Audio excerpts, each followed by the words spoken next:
Hi, hello. How are you doing? I'm doing great. How are you? Fantastic. When I have guys like you one screen away, how can I not be happy?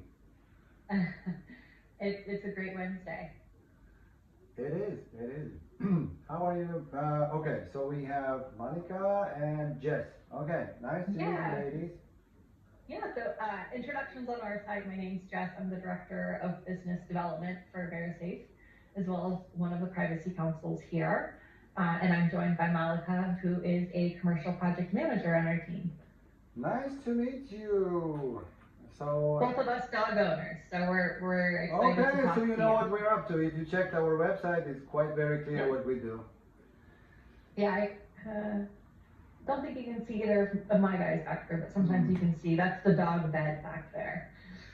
Yeah, so like shortly, like a brief, like what we already put on the email. So we Yeah. already had quite a number of like peer-to-peer inquiries and even sales, not through the website. So the people come through the word of mouth. Somebody was Okay. contacted by a sale, by a website, Mhm. and then they were follow up like person to person. Yep. And that led us to thinking about expanding. So we are in the process. I'm that kind of guy who wants to think in advance. So Mhm. and then the solution the solution that came to our that led to our conversation, it came from two directions. Once we were thinking about expanding, and secondary we were having a dinner with that tech savvy guys with like friends of ours who Mhm. were talking about that and that and that, and also about this GDPR law in Europe. And then Mhm. when I said, hey, and we were thinking either to buy our own domain, either this, either that, he said, look, you have to dive deeper into that because it's not that easy.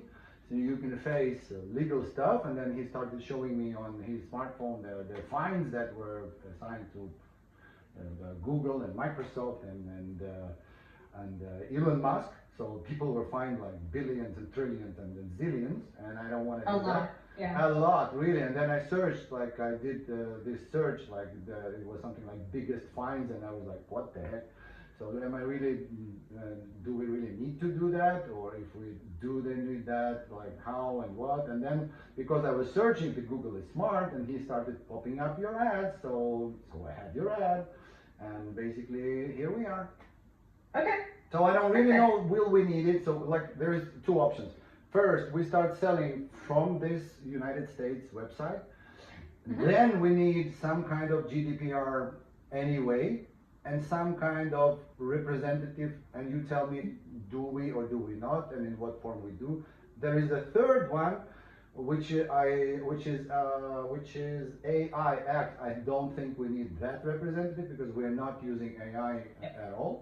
That's not our Yep. case. But for like GDPR and the Yeah. representative, if we start promoting the sales from Miami, yes. If we decide to make like a complete new foot on the ground or boots on the ground in Europe, then we just buy a new domain completely in Europe, which will of course have to comply then with all the European stuff. So Mhm. we're thinking either we start from here, which is a like a money saver, either like as a next stage to open in Europe, but then we would need to open a real showroom, everything for real in Europe, and that's costly. Yep. So we Yep. think that we will go like using our own domain, but starting Okay. like promoting it in Europe, and now it's your turn. Now I've been silent because I think I explained myself quite clearly. Yeah. Just making one last note here um, before I can answer all of your questions.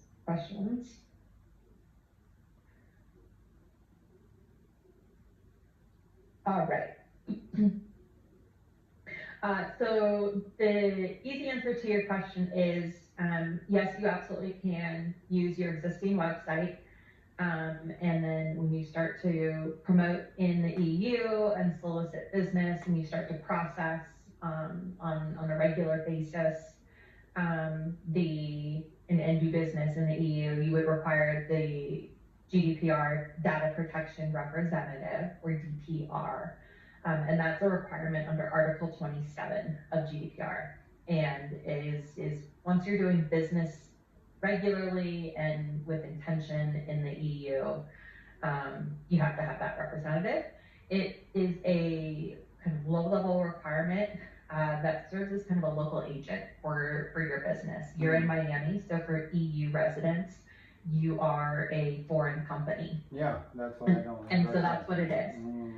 Let me share my screen here.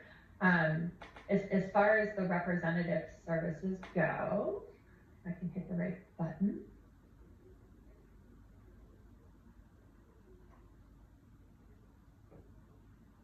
It's an annual program that VeriSafe offers, and is a program based on your global revenues. Okay. So there is an EU representative that's required. There's also a UK representative if you're also going to include the UK in your expansion. So Thanks to separate, Brexit, okay. it's a separate requirement. Now we have to pay more. Yep. What we do on to lessen that burden a little bit is we will discount the UK fee by 50% when doing both UK and EU. So for businesses under 25 million in annual revenue, it's $3,300 a year for the representative requirement. But tell me, like, do I need to buy, like, I'm a little bit confused because it's so complicated for a person who never delved into that. So I was Googling and I was using AI, and it made me feel even worse. So I kind of lost. That's why I was asking to,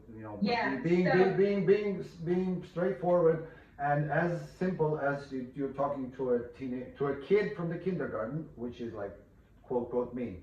So GDPR service that I have to buy, does it include the representative, or is it also a separate thing? This is the representative program. So this is to satisfy that need.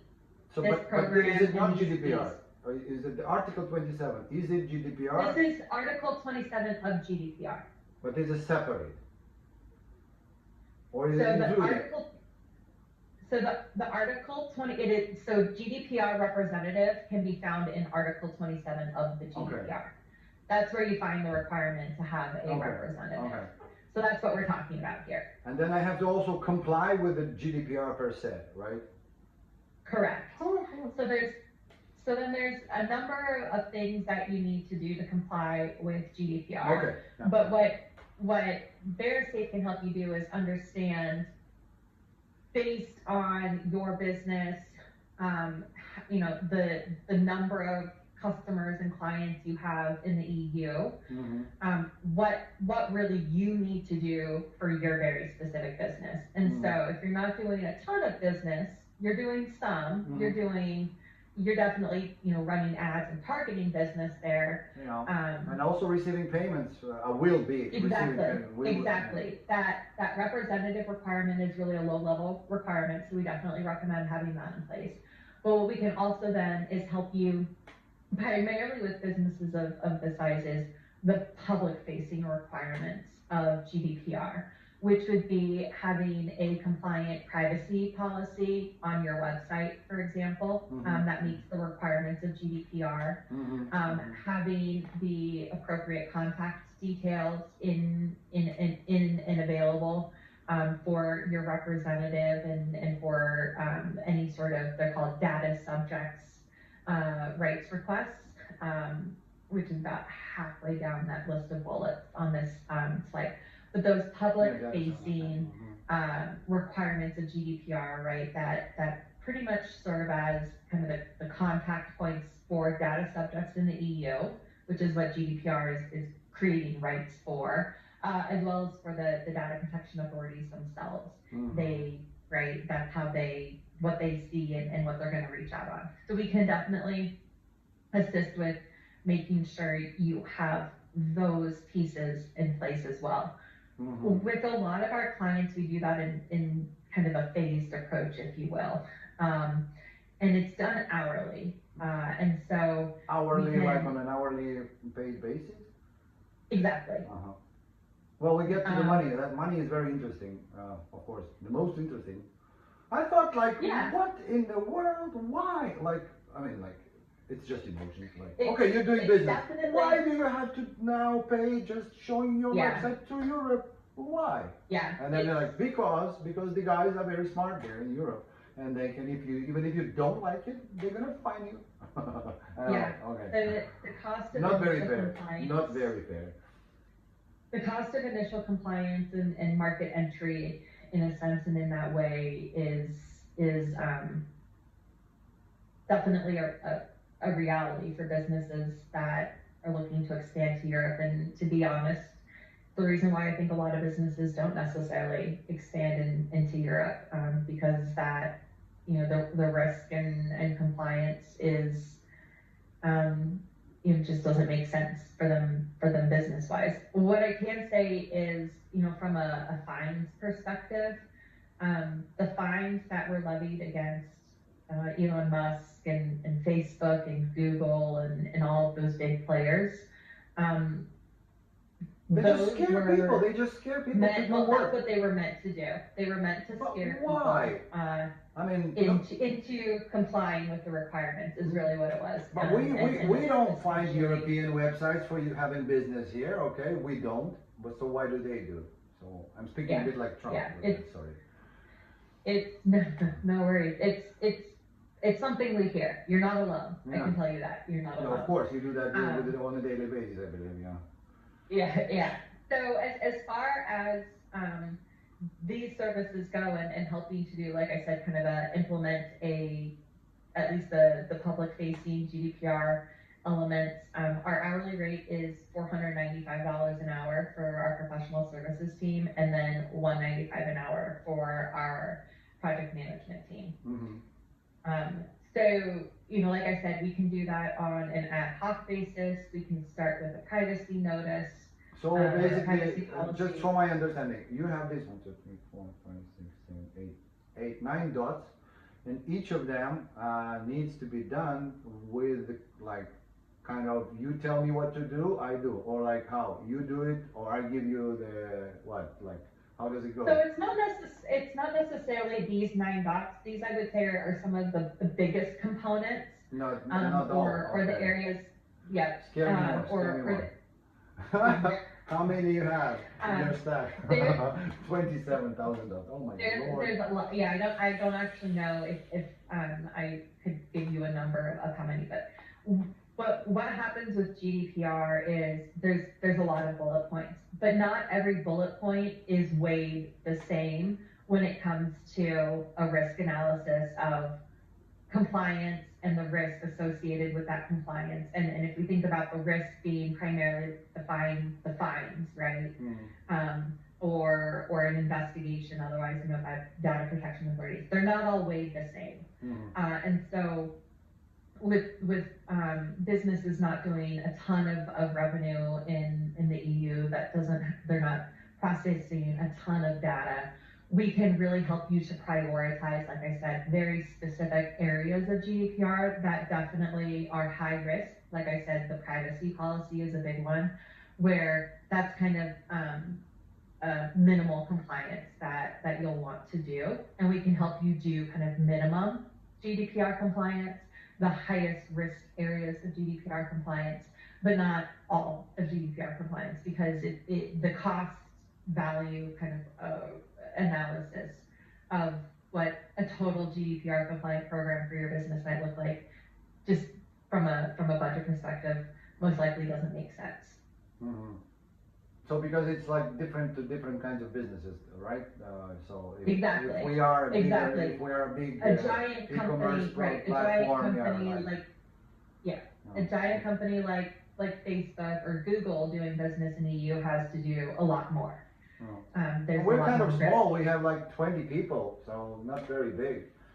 And right. Yeah. So, but thinking about spending, like we don't want to be fined even for $10,000. So why to be fined if you can just choose not to be fined and just think about it a little bit in advance and wait the things and talk to guys like you and just having all that preset and then start without being fined. That's the whole goal. our project teams can work with you to help you understand based exactly on your business structure, your size, like I said, the value of how much business you're going to be doing in the EU, how many data subjects you're expecting to process the data for. All that will be taken into account, and then we can help you to really understand what is it you need to do from a GDPR perspective. But I need to do something in any case, right? Yeah. If we start expanding, of course, not right now. If you want to do business in the EU, then you have to do at least something for GDPR, yeah. Clever Europeans, huh? Okay, tell me more. But do you have like, okay, of those many dots, do you have like the critical dots that you can just like for like us as a small business owners? Like critical, so we just buy that package. So do you have like different packages? Do you have like a package for that? No, so we don't have a package. All of the work is done hourly. Okay. And that's because every business is different. Okay. What they're doing, the type of data they're collecting, the amount of data collecting, how they're using it, how they're storing it, what they're doing with it. That's different for every client we work with. And so we don't have a critical list because that really depends on you. It depends on your business. It depends on, like I said, all of those very kind of individual details that we have to look at on a case-by-case basis. And so part of what our service offering is to come in, look at your reality, what's actually happening, talk to you about what your expansion plans look like, and then actually put together a package, if you will, that meets your specific needs and exact needs, and plans.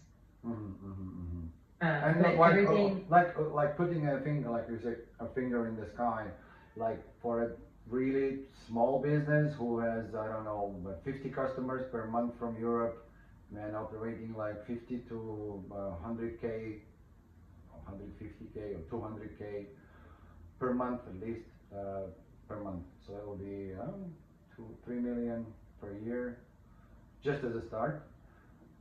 Just could you say, well, it will cost you from 5K to 15K, or like the abstract figure, or it's going to be 50K to 70K, or it's going to be like what, 3K to 4K?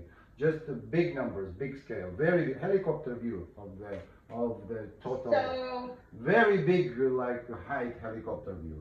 Just so yeah, the best answer I can give right now is at the most extreme level. We would have to, like I said, do a assessment of your data processing, of your data flows, and get our hands dirty. That assessment at the high end runs up to about $20,000. From that assessment, we can then give you a kind of exact answer of, what further work might does it have a require. low end or like a middle end? Just out of my curiosity. Let me. I'm asking that because I will just have to like preliminary tell to my partners like, hey, like don't be scared. It's gonna cost us, but it's not gonna cost us a new car that you would love to buy this year, but it's gonna cost us just a moped or a bike. Malika is smiling. You have something, you know something you don't tell us, right? So I'd say the midpoint is probably around 17,000. So, probably on the lowest end, we're looking about 14,000. So about 14,000 to 20,000 will allow us the time to do an assessment, understand your business, your data, your operations, your data flows, and then be able to provide you from that assessment an informed kind of project roadmap, if you will, of exactly what additional measures we might need to take specific to your business to address further compliance. But then who's gonna make everything? We can do it. Oh, sorry, I forgot about that part of your question. That was the second part of your question. Sorry. Thanks for reminding me. I was So like, then we can yeah, actually just for do an it. investigation, 15K. And then I was like, Yeah. okay, Yeah. and then what? So then once we know exactly what it is you need to do, we can actually then do it. So we can create the policies and procedures for you. We can help you do all of the language requirements. You know exactly that the words you're using are compliant. You have all of the sections you need to include. So we can actually do the work for you. What that initial assessment, that initial $14,000 to $20,000 will do is it'll let us know exactly what it is, beyond that, what it is specifically you need to do, and make sure that it makes sense for your business, if you will. Can't you just sell it from our website, more or less? Like, we're just selling dogs and some lovely and do some yoga classes, and we plan to do that the same. So it's a little bit more nuanced than that, because we need to understand the actual data flows of how your website works, where it goes beyond, you know, if I fill out a form on your website, what happens from it there, who has access to it, what other programs then do you have kind of working in the back end. You know, the CRMs and everything. Yeah. Exactly. There's also then things like your contracts with your that's a great example, your CRM. The contract with your CRM needs to then have appropriate language to account for the fact that they are what's called kind of a sub-processor.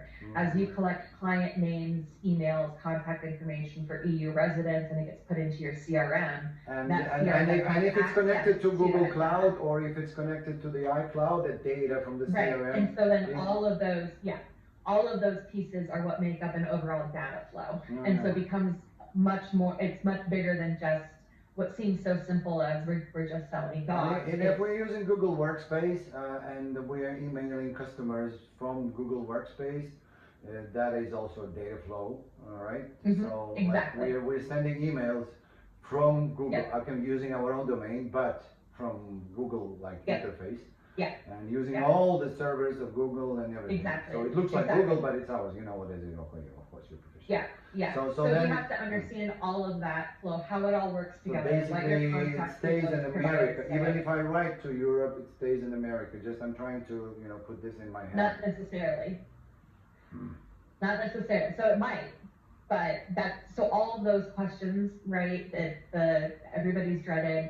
A lawyer response when you ask a question, it depends. Without actually digging in and getting our hands dirty and actually looking at the data flow itself, what the contracts say, what's already included in those contracts to account for certain situations, etc. We have to understand all of that to really understand your data processing reality. And then all of your policies and procedures also need to reflect your actual processing reality. So that's where templates and things like AI, yes, they're great and they can be helpful, they can get you started, but they don't account for nuances in your actual processing and data flow. From the moment you collect a name via a web form, for example, where does it go? What happens to it? Where all does it move? If your policies and your procedures don't reflect that nuance, that level of nuance, then they're not necessarily. Even if you have like 10 customers or whatever, 20 customers per month from Europe, so okay, that's like 300 per year. Okay, I'm a subject, right, for that. So with lower levels of business in Europe like that, right, that's where I'm talking about the risk analysis. It can change the risk analysis for certain. And I'm talking about customers, like real customers, so we could have leads that they are extend. Right, so exactly. It could be like, few hundred of leads, which leads to like 20 customers. So it's normally extend, So which is like now we're counting thousands. Now we're counting thousands of leads. Yeah, and it can add up over time, right? How long do you keep leads in your system for, right? And so I'm getting the picture. That's why I needed this conversation, because I don't have a picture. I have like a dispersed info that this part scares the x66 out of me. This part looks okay. And then there was this guy who said, you have also to have all your employees, they work as European law tells them to work, and you will have. So he was just, we were having a dinner, and it was after a few glasses of champagne. So he was like, hey, but do you also know that you might have all your employees, and that's what he recommended me to Google and search for this basically conversation. So all the employees that we have, the contracts of my employees, the data of my employees in Miami, they have to comply how European Union likes to have a look on it, like my or it's not, because we have to report to America, to American Trade Association, to American employees. So, why in the world would my employees have to be specifically, registered as the GDPR tells me to? That's very interesting. So GDPR only applies to European data subjects. Yeah. So it wouldn't apply to US. So I don't need my employees like lists because. No. If you had European employees, or if you opened up a European location, then that would be different, because that becomes European data subjects then.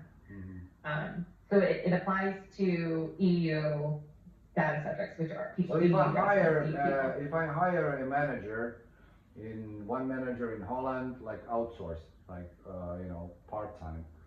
If I hire a person who would be dealing, like keeping American website, but look, if you're just hiring a couple of people, couple of guys or girls in Europe, then they're going to be on contract-based employees of European Union working for me. Then what? Then I have to expand the GDPR. Is subject to GDPR because they're European residents, they're EU data subjects. They are going to be my European employees, not only their data, but they're going to be my employees. So it's going to be even more complicated, no?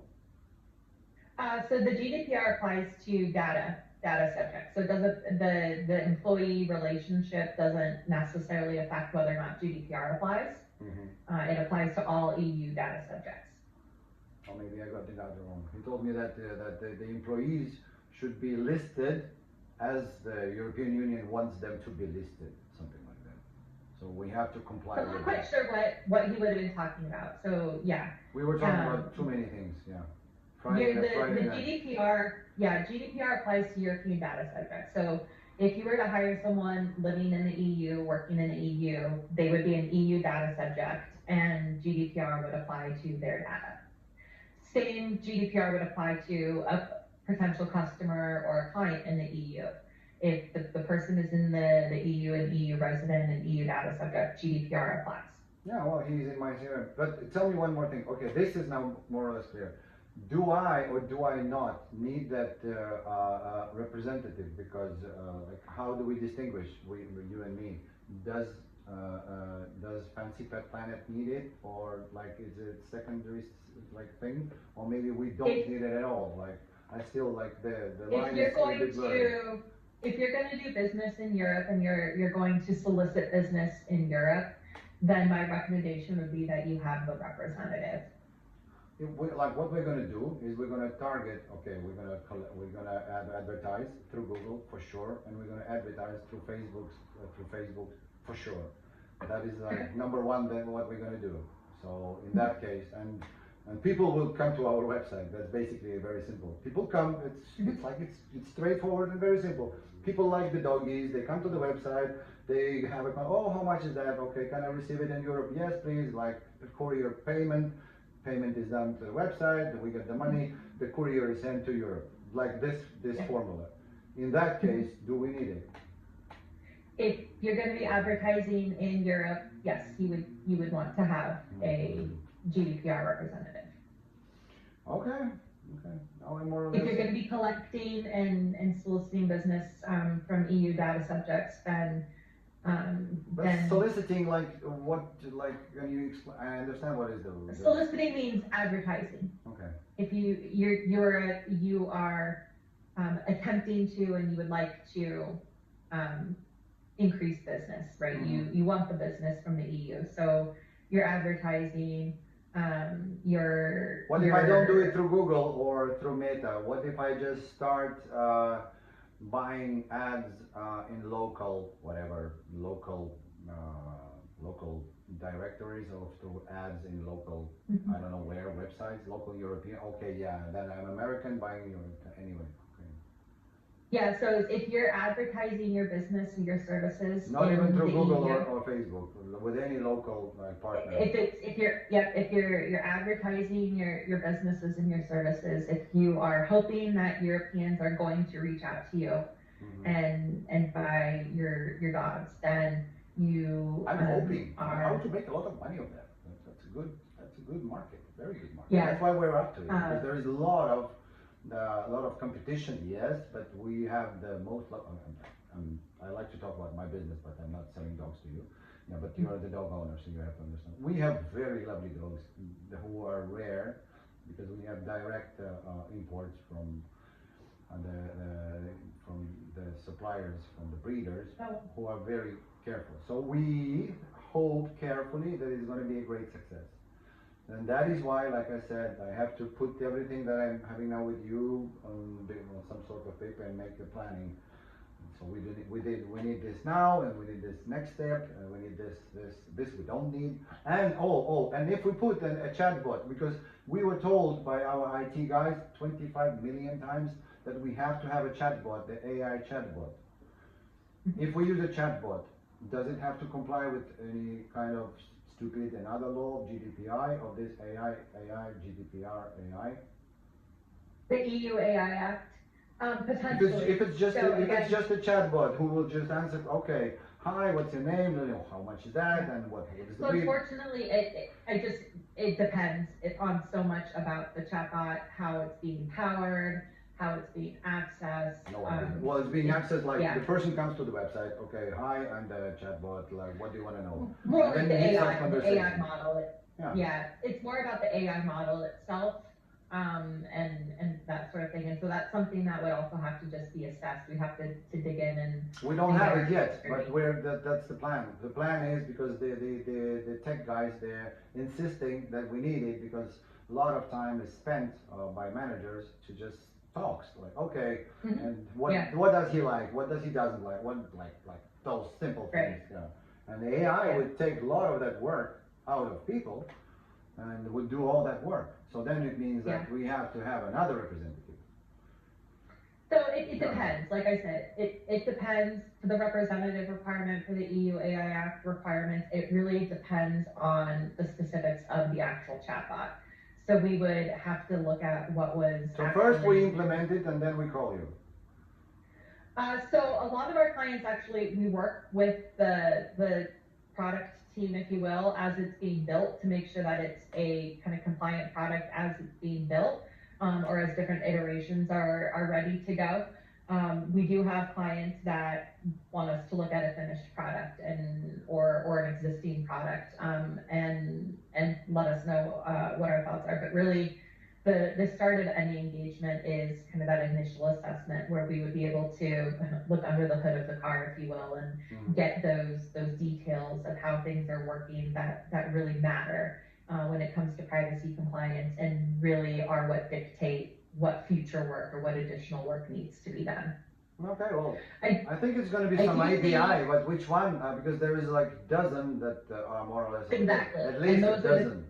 And there is like hundreds which are just okay. There is a dozen who are very good, but to me, like all of them are like same, okay, more or less. So somebody likes Chat GPT, somebody likes Gemini, somebody likes Grok, and then people start building on them. So.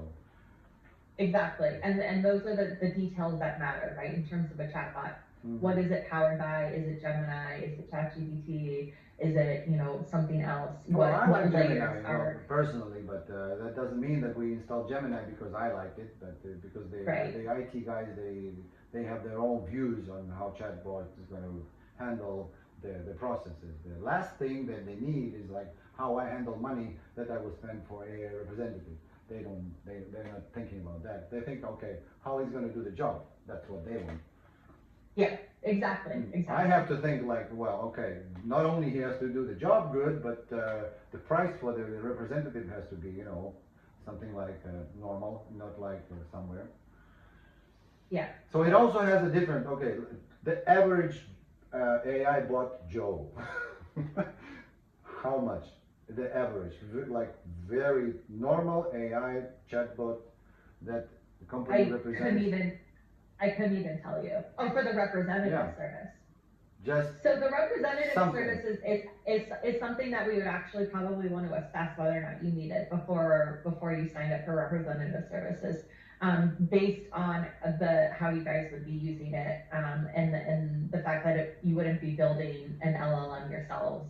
No, we're host not. them. The maximum it will do, it will send automatic emails. So it will connect to Right, the, right. that was Yeah, my so dream.